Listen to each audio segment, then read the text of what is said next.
Hello বন্ধুরা, সবাই কেমন আছেন? আমিও ভালো আছি। শুভ সন্ধ্যা। এই আজকে একটু চিকেন কষা বানাবো ঠিক করলাম। তো চিকেন তো অনেক রকমভাবেই বানানো যায়, তো আমি একটু অন্যরকমই চেষ্টা করলাম। তো তেল গরম করার পরে একটু আলু লাল করে এপিঠ ওপিঠ ভাজলাম। ভাজার পর ওতে একটু চিনি দিলাম যাতে কালারটা ঠিক মতন আসে। তারপরে যেটা হয় গোটা গরম মশলা, তেজপাতা, শুকনো লঙ্কা বা গোটা জিরে দিলাম। দেওয়ার পরে ওর মধ্যে পেঁয়াজটা দিয়ে দেবেন। এবার পেঁয়াজটা আপনারা যেভাবে পছন্দ করেন সেইভাবে কাটবেন। কেউ ছোট ছোট করে খুব কাটে, কেউ আবার একটু বড় বড়, সেটা আপনাদের ব্যাপার। সেটা পছন্দ মতন কেটে ওইটাকে ভালো করে নাড়িয়ে চাড়িয়ে ওটা সোনা বাদামি করে ভাজার পরে আমি আগে থেকে একটু আদা, রসুন আর কাঁচা লঙ্কা পেস্ট করে রেখেছিলাম, ওইটা দিয়ে দিলাম। ওইটা দেওয়ার পরেও ভালো করে কষতে হবে। চিকেন যত মশলা কষা হবে, চিকেন তত ভালো টেস্টি হবে। তারপরে ওর উপরে নুন দিয়ে দিলেন নিজের স্বাদ মতো। কেউ যদি একটু কম বেশি করে হয় পরে আবার দিয়ে নিতে পারবেন। তো ওইটা দেওয়ার পরে একটু কাশ্মীরি লঙ্কা গুঁড়ো আর সামান্য হলুদ গুঁড়ো। রান্না যারা করে তারা এই পরিমাণটা ভালো বুঝে যাবে।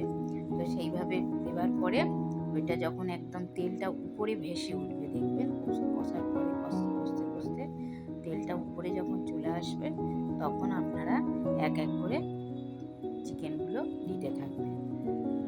তারপরে এগুলো তো সবাই যারা মোটামুটি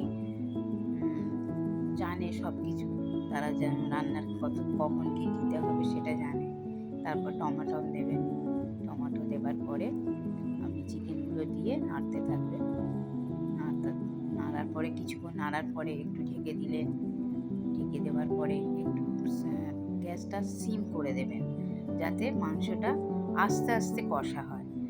গ্যাসটা যদি জোরে দেওয়া হয়, মাংস থেকে জলগুলো বেরিয়ে যাবে আর তাড়াতাড়ি মাংস কষা ভালো করে হবে না, অথচ মাংস ছুঁয়ে জলটা শুকিয়ে যাবে। সেই জন্য আস্তে সিমে দিয়ে ঢাকা দিয়ে আস্তে আস্তে যত কষবেন, আপনারা আলাদা করে জল না দিলেও হয়ে যাবে যদি কেউ কষা খেতে চান। তো ওই রকমভাবে ঢাকা দিয়ে দিয়ে দিয়ে দিয়ে রান্না করবেন।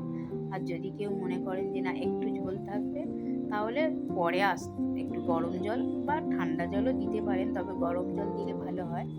সেইভাবে দিয়ে কষে তারপর ঢাকা দিয়ে ভালো করে 10-15 মিনিট ফুটিয়ে ওতে উপর থেকে গোটা গরম মশলা আর ধনিয়া পাতা থাকলে ধনিয়া পাতা দিতে পারেন, সেটা আপনাদের পছন্দ।